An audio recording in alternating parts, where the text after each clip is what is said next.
पिछले वीडियो में हमने डाइजेस्टिव सिस्टम के बारे में बताया था। डाइजेस्टिव सिस्टम में जो भी हम भोजन ग्रहण करते हैं तो उसका पाचन होता है और फिर वो हमारे पाचन होकर उसमें जो पोषक तत्व होते हैं हमारे ब्लड में मिल जाते हैं और पूरे हमारे शरीर में जाता है। डाइजेस्टिव सिस्टम को मैंने बताया था दो भागों में करके हम लोग पढ़ेंगे। एक को कहेंगे एलिमेंट्री कैनाल, जिसमें भोजन जाएगा, जब हम भोजन ग्रहण करेंगे तो उसमें जाएगा। और एलिमेंट्री कैनाल हिंदी में इसको आहार नाल बोलते हैं। आहार नाल मुख गुहा से शुरू होकर एनस तक होता है, इसमें भोजन जाता है। दूसरा डाइजेस्टिव ग्लैंड। डाइजेस्टिव ग्लैंड में भोजन नहीं जाता है, लेकिन इससे जो एंजाइम निकलते हैं वो भोजन को पचाने में सहायक होते हैं। अब पिछली वीडियो में हम लोगों ने शुरुआत किया था माउथ कैविटी से। माउथ कैविटी में हमारे दांत पाए जाते हैं, लार ग्रंथियां यानी सलाइवा ग्लैंड्स पाए जाते हैं और जीभ पाया जाता है। तो दांतों के बारे में हमने चर्चा कर लिया था। अब हमें इस मुख गुहा में लार ग्रंथियों के बारे में देखना है। लार ग्रंथियों का कार्य, उनसे कौन कौन से एंजाइम निकलते हैं।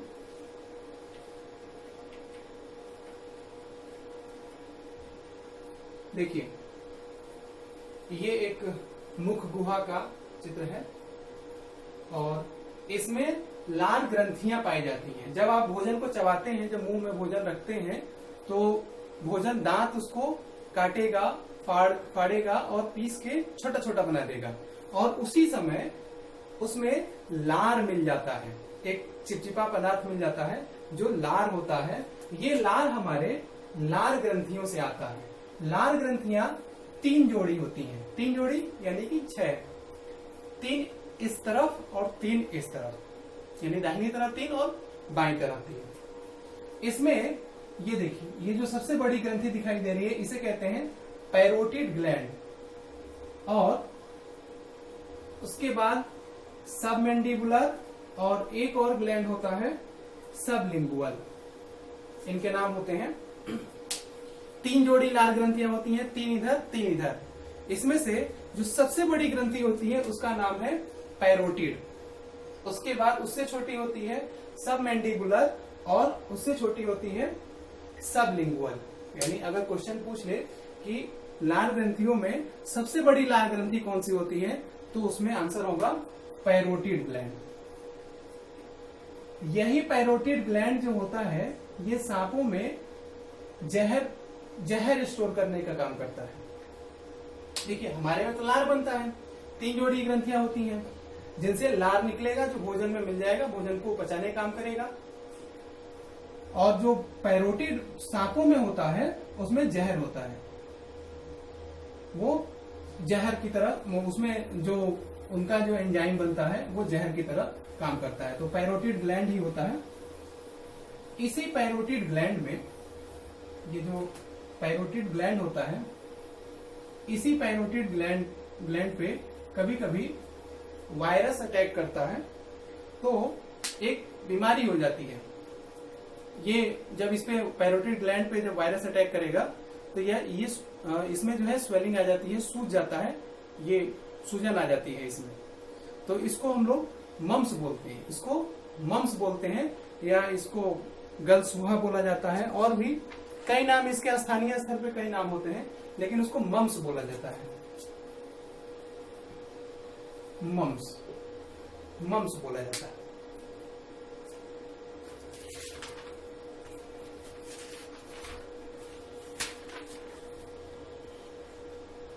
हाँ, मम्स बोला जाता है। हिंदी में इसको गलसुहा या स्थानीय नाम भी लोग देते हैं और उस पर फिर एक पट्टी चिपका दी जाती है। तो फिर वो वायरस के कारण होता है। इसी पैरोटिड ग्लैंड में जब सूजन आ जाती है, वायरस अटैक करता है, वायरस द्वारा होने वाला एक बीमारी है, वायरस अटैक करता है तो इसमें सूजन आ जाती है, उसे हम मम्स बोलते हैं। सांपों में यही पैरोटिड ग्रंथि, इसी में जहर स्टोर रहता है। सांप जब काटते हैं तो इसी से जहर निकलता है और फिर वो जिसको काटते हैं उसके शरीर में चला जाता है। तो हमारे मुंह में 3 जोड़ी लार ग्रंथियां होती हैं। सबसे बड़ी पैरोटिड, फिर सब मैंडिबुलर और फिर सबलिंगुअल। 3 एक साइड में 3 एक साइड में, यानी कि 3 जोड़ी यानी कि 6 पाई जाती है। इनसे निकलेंगे लार, इनसे जो एंजाइम निकलता है उसे हम लार कहते हैं। अब लार में जो होते हैं वो 4 तरीके के एंजाइम निकलते हैं। उन 3 जोड़ी पैरोटिड 3 जोड़ी सलाइवा ग्लैंड से 4 प्रकार के लार निकलते हैं। जो सबसे पहला जो उसमें होगा वो निकलेगा लाइसोजाइम। लाइसोजाइम क्या करता है, जो भी हम खाते हैं उसमें छोटे कीटाणु जीवाणु होते हैं, उन्हें वो मार देता है। लाइसोजाइम क्या करेगा, कीटाणुओं को मार देगा, कीटाणुओं को मार देता है। यानी कि मुंह में भी जो भी चीजें आप खाते हैं, अब वो ये कीटाणु जो होते हैं वो इतने छोटे हैं कि हम अपनी आंखों से देख नहीं सकते हैं। इसीलिए बताया जाता है कि खाना खाने से पहले आप हाथ धुलिए। जब आप साबुन से हाथ धुलते हैं तो जो भी कीटाणु हमारे आसपास रहते हैं, जिन्हें हम अपनी आंखों से नहीं देख सकते हैं, वो मर जाते हैं। लेकिन फिर भी कुछ कीटाणु जीवाणु जो होते हैं वो भी हमारे खाने पर भी होते हैं या फिर हमारे हाथ में होते हैं किसी तरीके से। जब मुंह में जाते हैं तो मुंह में लाइसोजाइम उन्हें मार देता है। फिर उसके बाद टाइलिन और डायस्टेज, ये क्या करते हैं, ये खाने में जो कार्बोहाइड्रेट उसमें से खाने में से कार्बोहाइड्रेट निकाल लेते हैं शरीर के लिए। यानी कि खाने में जो शर्करा पाया जाता है, शर्करा, इसको हिंदी में मंड बोलते हैं, इससे कार्बोहाइड्रेट निकाल लेते हैं। हम लोग पढ़ते हैं ना कि खाने से हम भोजन करते हैं तो भोजन से हमें क्या क्या मिलता है, तो पढ़ते हैं कार्बोहाइड्रेट मिलता है, वसा मिलता है, प्रोटीन मिलता है, विटामिन मिलता है। तो वही कार्बोहाइड्रेट, खाना जो भी हम भोजन करते हैं उसमें शर्करा रहे, जैसे रोटी वगैरह आप खाएंगे तो उसमें शर्करा रहेगा यानी मंड रहेगा। उसमें से क्या करेगा शरीर, कार्बोहाइड्रेट, ये टाइलिन और डायस्टेज कार्बोहाइड्रेट उसमें से निकाल लेगा। आपने देखा होगा कि रोटी जब आप चबाते हैं तो यही कार्बोहाइड्रेट उसमें चबाते हैं तो वो कुछ चिपचिपा होता है, चिपचिपा होने के बाद फिर वो मीठा लगने लगता है, क्योंकि उसमें से फिर कार्बोहाइड्रेट उसमें पचता है और फिर वो ग्लूकोज में कन्वर्ट हो जाता है। इसलिए हमें वो खाना जो भी होता है वो फिर मीठा लगने, ग्लूकोज की वजह से मीठा होने लगता है। तो टाइलिन और डायस्टेज क्या करेगा, ये शर्करा से, जो भोजन में शर्करा होता है उससे कार्बोहाइड्रेट निकाल लेगा। और एक और एंजाइम होता है म्यूसिन, ये खाने को चिपचिपा बना देता है, चिपचिपा बना देता है। आप खाना जब खाते हैं, जब उसको कुचते हैं दांत से, उसमें लार मिल जाएगा और लार उसको क्या करेगा, उसमें से पहले तो वो कीटाणुओं को मार देगा। कौन, लाइसोजाइम। टाइलिन और डायस्टेज क्या करेंगे, उसमें से खाने में से कार्बोहाइड्रेट निकाल लेंगे और म्यूसिन क्या करेगा, खाने को चिपचिपा बना देगा।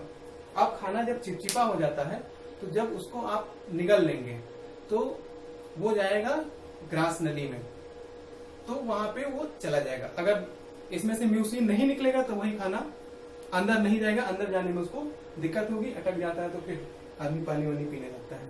कभी कभी आप खाना, कभी कभी जल्दी जल्दी में खाना आदमी खाता है, बिल्कुल निगलने लगता है तो फिर वो गले में जाके फंस जाता है, फिर पानी पीते हैं तो वो म्यूसिन जब उसमें नहीं मिला रहता है, म्यूसिन नहीं मिला रहता है तो चिपचिपा नहीं होता है।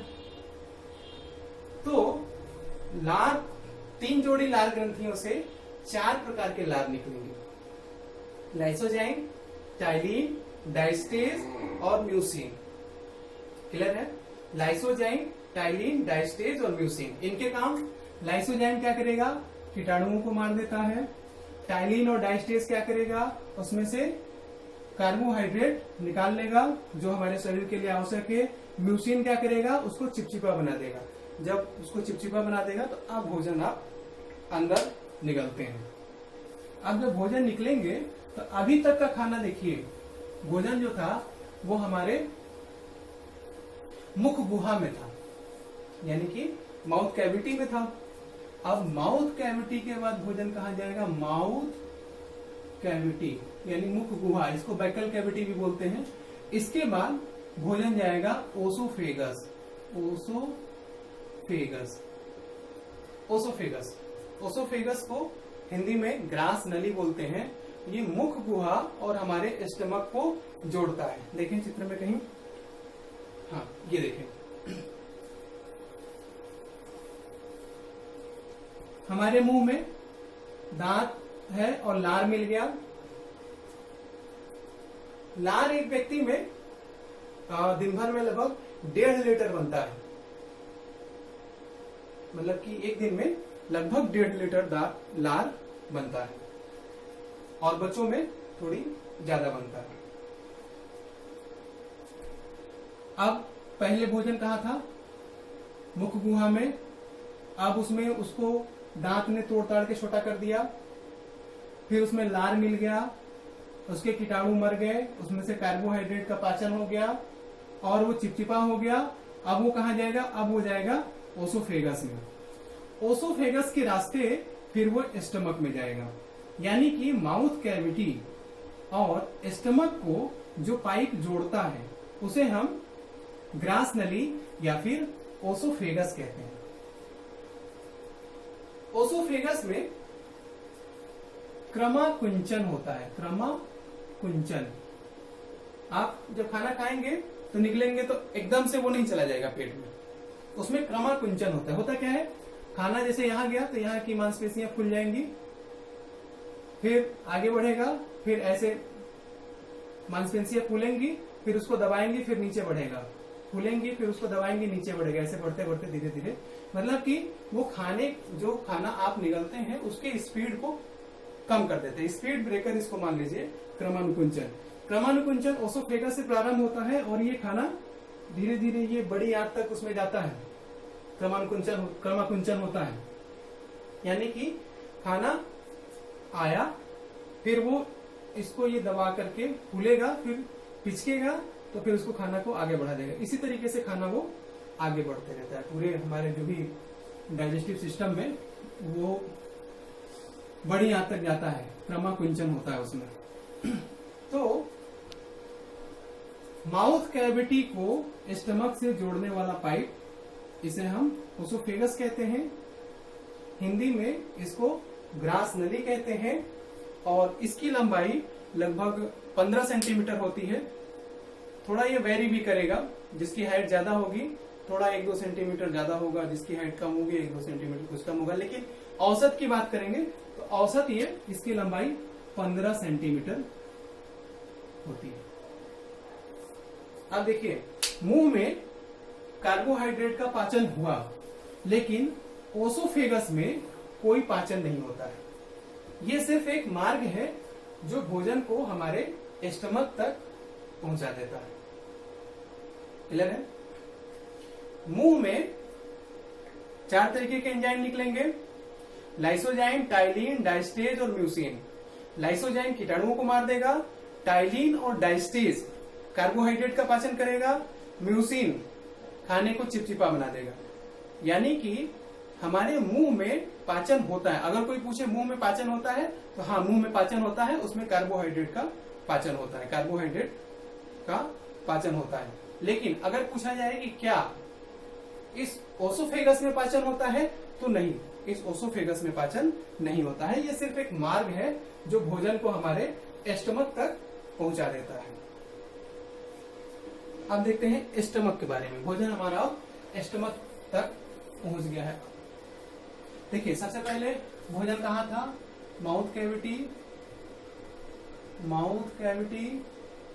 फिर भोजन कहाँ गया? ओसोफेगस। हिंदी में इसको मुख गुहा और इसको बोलेंगे ग्रास नली। उसके बाद भोजन जाएगा स्टमक। इसको बोलते हैं अमाशय। हिंदी में इसको बोलेंगे अमाशय,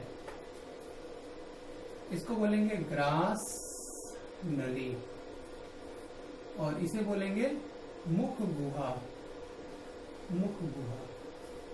देखिए, ये एक 3D पिक्चर लगाया है। ये ऊपर वाला जो आप देख रहे हैं, ये ओसोफेगस से माउथ कैविटी इसमें काट दिया गया है। ये ओसोफेगस है। उसके बाद भोजन आता है यहाँ एस्टमक में। एस्टमक एक इस तरीके की आकृति होती है, एक ऐसी आकृति होती है, देखिए ये आकृति। इसमें और भी सब लगे हुए हैं, इन सब के बारे में बारी बारी से बताएंगे। ऊपर जो लगा हुआ है ये लीवर है, इसका काम अलग है, इसको आगे जब और आगे बढ़ते हैं तो इसको बताते हैं। अभी हम लोग सिर्फ इस पे ध्यान देंगे, एस्टमक पे। खाना मुख गुहा से ग्रास नली में गया, ग्रास नली के बाद एस्टमक में आया। ये वाला चित्र देखिए आपसे, यहाँ ये है एस्टमक। इसमें भोजन जाता है और एस्टमक में भोजन लगभग 4 घंटे तक रुका रहता है। जब भोजन ग्रास नली से एस्टमक में जाएगा तो एस्टमक के पहले भाग में जाएगा। एस्टमक का जो पहला भाग होता है उसे बोला जाता है कार्डिया। कार्डिया। इसमें भोजन में क्या होता है, HCl मिक्स हो जाता है। HCl यानी कि हाइड्रोक्लोरिक एसिड, HCl मिक्स हो जाता है। HCl मिक्स होने के क्या फायदे होते हैं, जैसे मुंह में टाइलिन नहीं, मुंह में लाइसोजाइम कीटाणुओं को मारता है, उसी तरीके से स्टमक में HCl कीटाणुओं को, जो भी बचे हुए जीवाणु कीटाणु होते हैं, अब उन्हें HCl मार देता है और ये भोजन को सड़ने से बचाता है।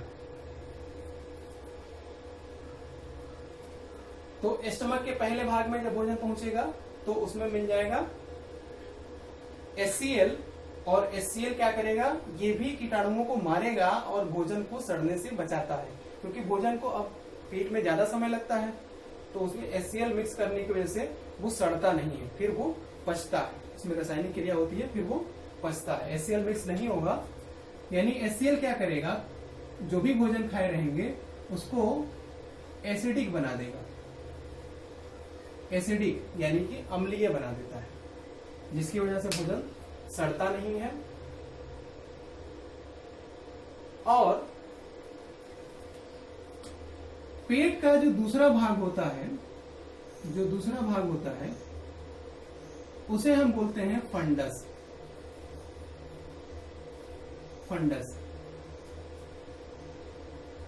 ये फंडस जो होता है ये एक थोड़ी मांस से थोड़ी सख्त, मांसी होता है लेकिन थोड़ा सख्त होता है, कांटे जैसी संरचना हो जाती है। तो ये भोजन को रोकने में सहायता करता है, यानी कि भोजन जब आएगा तो इसमें HCl मिक्स होगा और फंडस क्या करेगा, फंडस में इसकी मांसपेशियां थोड़ी सख्त होती हैं, यानी कि कांटे जैसी, हम इनको मान के चल सकते हैं, कांटे जैसी संरचना होती हैं जो भोजन को रोके रखती हैं। भोजन को रोके रखने से क्या होता है, उसमें HCl बहुत कायदे से उसमें मिल जाता है। HCl उसमें बहुत अच्छे से मिल जाता है। और इसके बाद भोजन फिर आगे बढ़ेगा तो पेट के यानी स्टमक के आखिरी हिस्से में जाएगा। स्टमक के आखिरी हिस्से को हम बोलते हैं पाइलोरिक।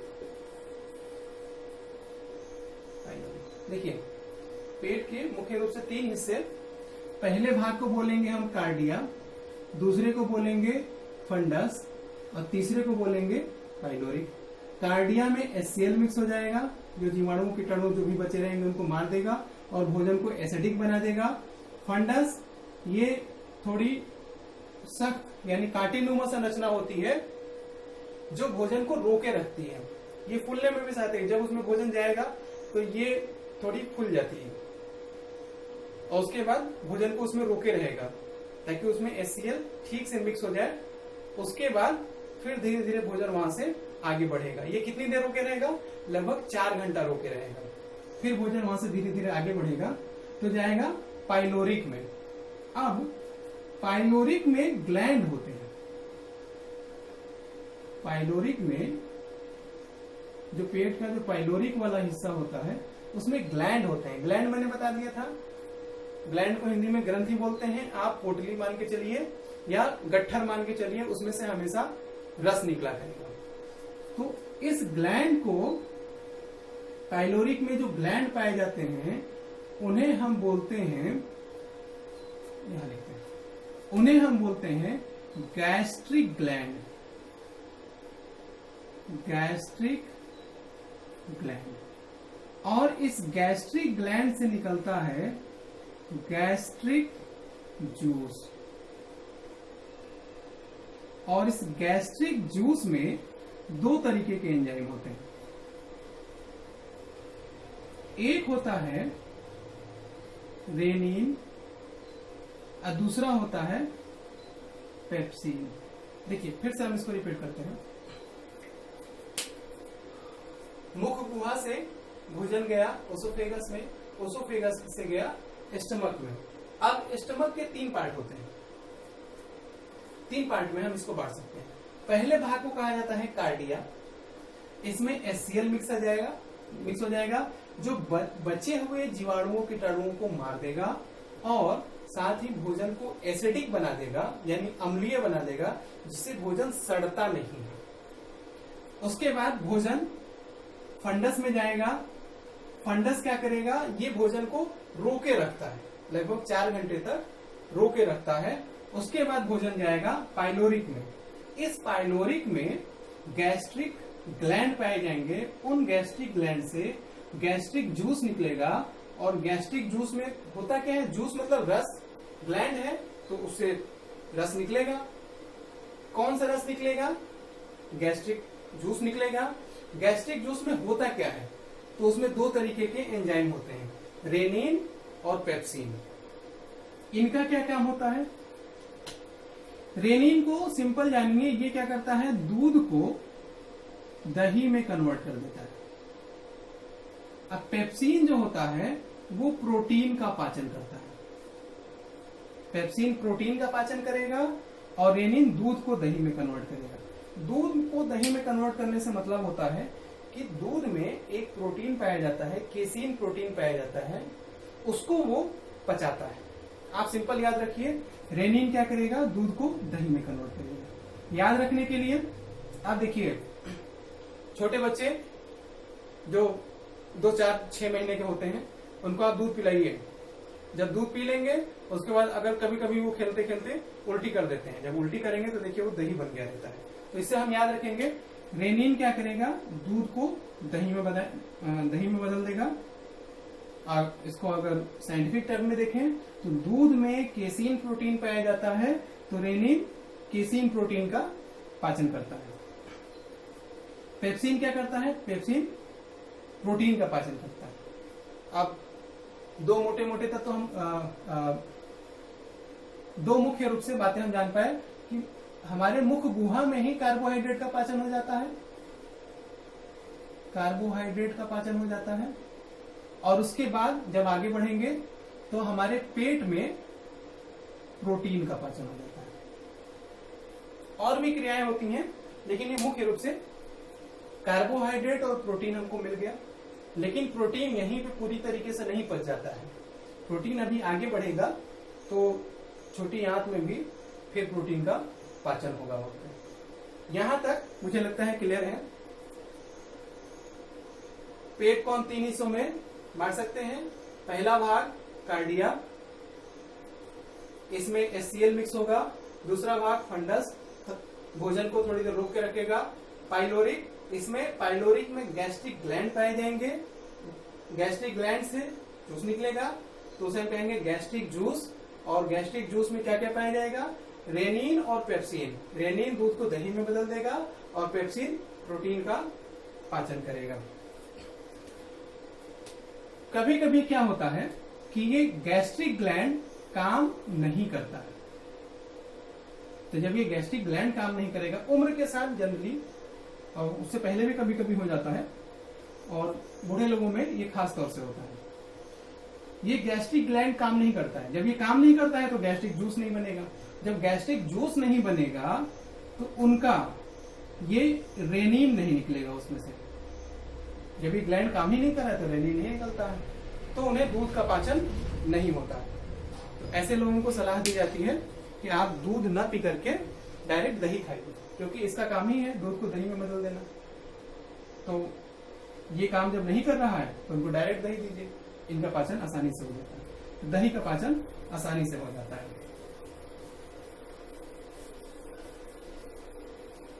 स्टमक तक हो गया। अब हमारा भोजन कहां पहुंच गया? मुख गुहा से ओसोफेगस, ओसोफेगस से स्टमक, यानी इसको बोलेंगे आमाशय, आमाशय में। अब यहां के बाद भोजन जो जाता है वो जाता है स्मॉल इंटेस्टाइन, स्मॉल इंटेस्टाइन। लेकिन स्मॉल इंटेस्टाइन में जाना, भोजन का जाना एक जटिल प्रक्रिया हो जाती है। देखिए,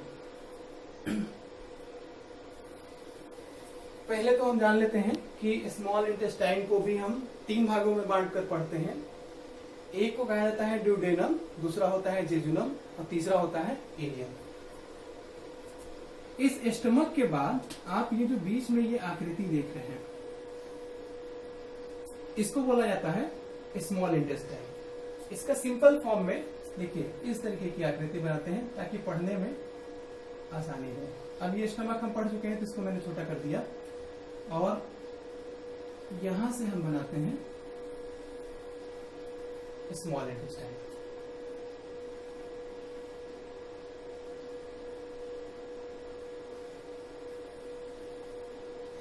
ऐसा एग्जैक्ट नहीं होता है, एग्जैक्ट होता तो ऐसा है, लेकिन ये पढ़ने के लिए, इस तरीके से समझाने के लिए बना दिया है।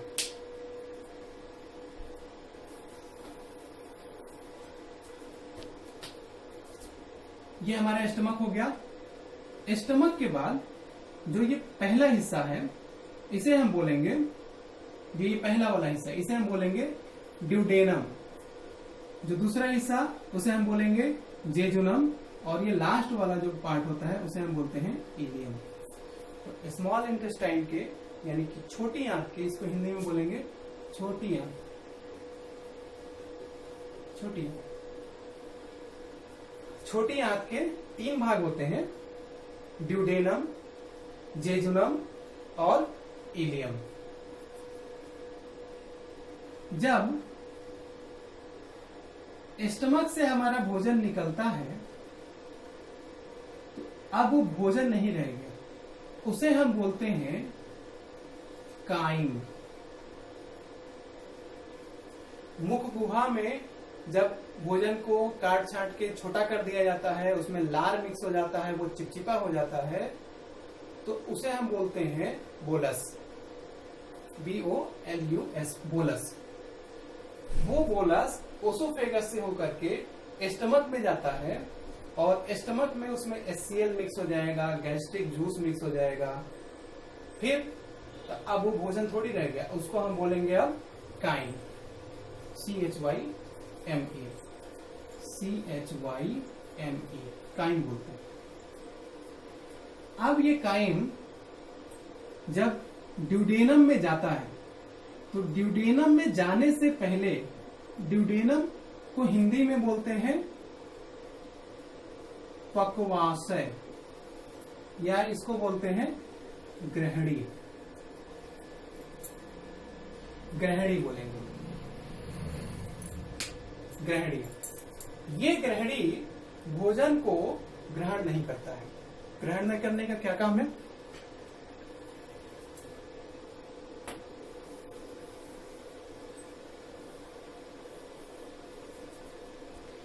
ग्रहण नहीं करता है। ग्रहण नहीं करने का कारण होता है क्योंकि भोजन जो होता है वो एसिडिक होता है। यहाँ पे भोजन में HCl मिक्सिंग हो गया है, यानी हाइड्रोक्लोरिक मिक्स हो गया है, तो ये भोजन हमारा एसिडिक है। अच्छा, यहाँ पे एक और बात आप जान लीजिए कि कभी कभी भोजन, जब आप गरिष्ठ भोजन या बहुत हैवी भोजन कर लेते हैं तो HCl जो होता है वो बहुत ज्यादा मात्रा में निकलता है, बहुत ज्यादा मात्रा में निकलता है, तो भोजन बहुत ज्यादा एसिडिक हो जाता है। तो बहुत ज्यादा एसिडिक हो जाता है तो फिर ये आगे इसको पचाता नहीं है और उसको ऐसे पास होने देता है, तब भोजन का पाचन नहीं होता है। ठीक, तो अच्छा, एसिडिक होने से, भोजन के ज्यादा एसिडिक होने से हमें खट्टी डकार भी आने लगती है, तो फिर हम वहां पे क्या करते हैं, वहां पे हम इनो का यूज करते हैं, इनो का यूज करते हैं इस इनो में क्या होता है, OH, यानी कि इसमें होता है क्षार।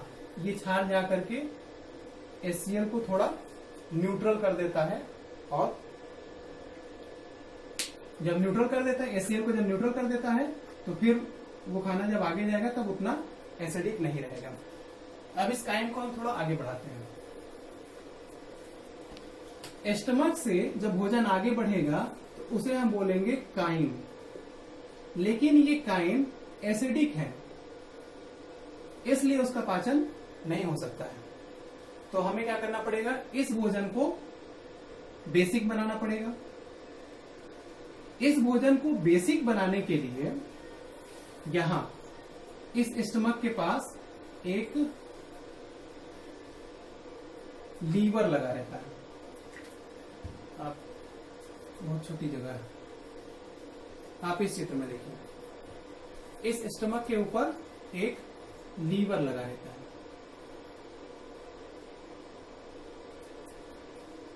और इस लीवर से एक और अंग जुड़ा रहता है जिसे हम बोलते हैं गॉल ब्लैडर। ये लीवर बनाता है गॉल। गॉल को हिंदी में बोलते हैं पित्त। गॉल को हिंदी में बोलते हैं पित्त। बनाता लीवर है, लेकिन उसको दे देता है गॉल ब्लैडर को स्टोर रखने के लिए। और जब जब भोजन को बेसिक बनाने की जरूरत होती है तो ये गॉल ब्लैडर भोजन में गॉल यानी कि पित्त मिला देता है। फिर से देखते हैं, यहां से जो भोजन आया है वो भोजन कैसा है, एसिडिक। लेकिन एसिडिक भोजन का आगे पाचन नहीं होगा, तो हमें इस भोजन को क्या करना पड़ेगा, बेसिक बनाना पड़ेगा। बेसिक बनाने के लिए लीवर बनाता है गॉल यानी कि पित्त बनाता है, और क्योंकि लीवर के पास बहुत सारे काम होते हैं, एक ही काम तो होता नहीं है खाली गॉल बना के दिया करें, तो आप इसको गॉल ब्लैडर को लीवर का असिस्टेंट मान लीजिए। ये क्या करेगा, गॉल बना करके यानी पित्त बना करके गॉल ब्लैडर में इकट्ठा रखेगा, और फिर जब भी इसको जरूरत लगेगी तो गॉल ब्लैडर उसको दे देगा। क्लियर है? खाने में यहाँ पे जो भी काइम रहेगा, इस काइम में मिल जाएगा पित्त, और पित्त का जो पीएच वैल्यू होती है, इस पित्त की जो पीएच वैल्यू होती है वो 7.8 से 8.4 तक होती है, यानी कि ये बना देगा, बेसिक बना देगा। जब ये भोजन को बेसिक बना देगा तब ये ड्यूडेनम इस भोजन को लेगा और इस भोजन को आगे बढ़ाएगा। यानी कि इस साइड में जब आप देखेंगे तो यहाँ पे होगा लीवर और यहीं पे होता है गॉल ब्लैडर। यहाँ पे एक और यहाँ पे ग्लैंड लगा रहता है। अब देखिए, ये लीवर इस आहार नाल का हिस्सा नहीं है, लेकिन ये ग्लैंड है जो यहां से पित्त देगा तो भोजन पचेगा, अगर ये नहीं देगा तो नहीं पचेगा, यानी कि ये इसका सहायक हो जाएगा। ऐसे ही एक और ग्लैंड यहाँ स्टमक के नीचे होता है जिसे हम बोलते हैं पैनक्रियाज। पैनक्रियाज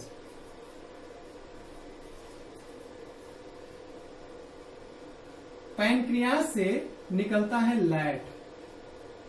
लैट यानी कि ये एंजाइम है। एल से होता है लाइपेज, ए से होता है एमाइलेज, और टी से होता है ट्रिप्सिन।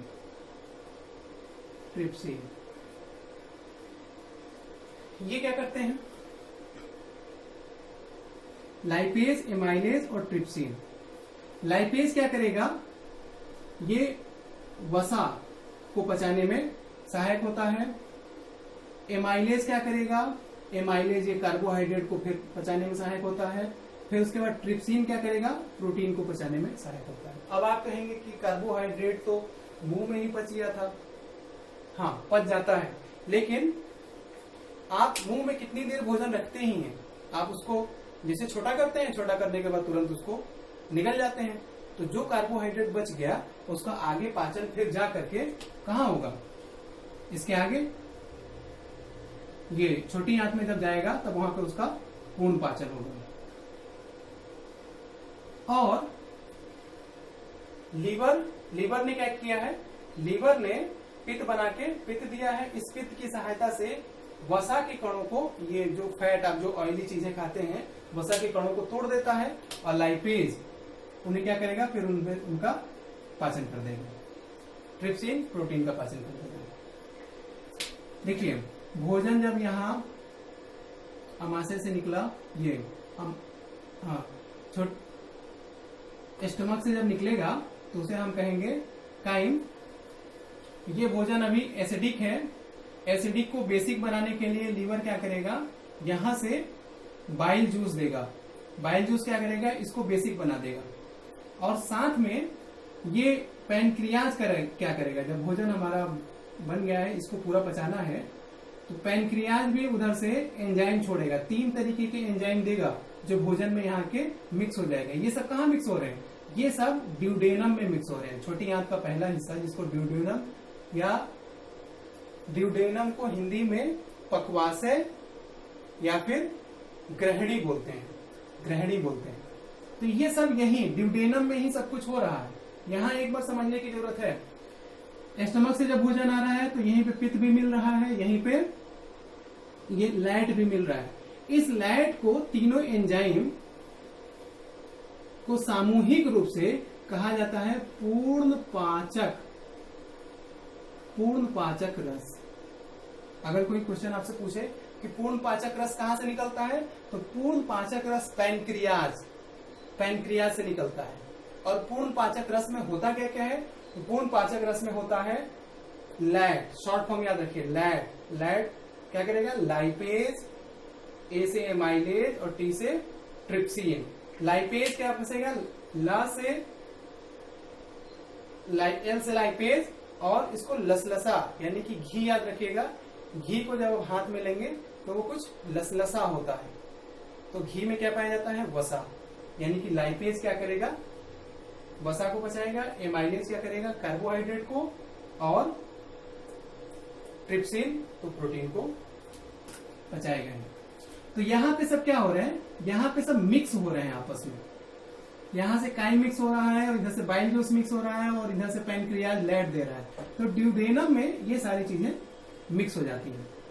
अब देखिए ड्यूडेनम में कोई एंजाइम नहीं निकलता है, लेकिन इधर से बाइल जूस आके मिलता है, और इधर पैनक्रियाज जो एंजाइम देता है वो आके मिक्स होता है। ड्यूडेनम से कोई मिक्स नहीं होता है, ड्यूडेनम से कोई एंजाइम नहीं निकलता है।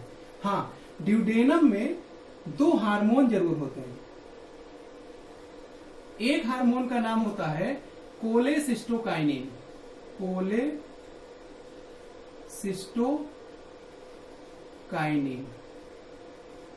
और दूसरा हार्मोन होता है, उसे बोलते हैं सिक्रेटिन। कोलेसिस्टोकाइनिन क्या करेगा, इस लीवर को, हार्मोन क्या काम करते हैं, हार्मोन का काम होता है हमारे शरीर में किसी भी प्रक्रिया या गतिविधि को तेज करना या धीमा करना। वो खुद कुछ नहीं करते हैं, बस वो प्रक्रिया को तेज या धीमा कर देते हैं। तो कोलेसिस्टोकाइनिन क्या करता है, इस हार्मोन का क्या काम होता है, ये हार्मोन इस लीवर से, यानी लीवर से गॉल ब्लैडर जुड़ा होता है, उससे बाइल को स्रावित कराने में सहायक होता है। और ये सिक्रेटिन क्या होता है, सिक्रेटिन जो होता है ये पैनक्रियाज से लैट यानी पूर्ण पाचक रस को स्रावित कराने में सहायक होता है। दोनों का अलग अलग काम है। कोलेसिस्टोकाइनिन क्या करेगा, ये लीवर से बाइल जूस ले आएगा, भोजन में मिलवा देगा, और सिक्रेटिन क्या करेगा, यहां से पूर्ण पाचक ले आकर के इसमें मिलवा देगा। क्लियर है। अब यहां जब सब मिक्स हो जाता है, तो मिक्स होने के बाद अब बहुत कम जगह में ये सारी चीजें, इतने सारे एंजाइम और इतने सारे जूस मिल गए हैं, तो इसको क्या होता है, जगह चाहिए होता है। तो अब ये भोजन आगे बढ़ करके, जब सारी चीजें मिक्स हो गई, तो आगे बढ़ के जेजुनम में ये पूरा फैल जाता है। जेजुनम और ये इलियम तक आइए ये पूरा भोजन हमारा फैल जाता है, उसके बाद से इसका पाचन होता है। मुझे लगता है ये वीडियो बहुत लंबा हो जाएगा, इस वीडियो को हम यही रोकते हैं और अगले वीडियो में हम यहाँ इसके आगे भोजन को हम बढ़ाएंगे और देखेंगे कि इसके आगे मिलाई में क्या होता है और उसमें आगे बड़ी आंत में क्या होता है। इस वीडियो में बस नहीं।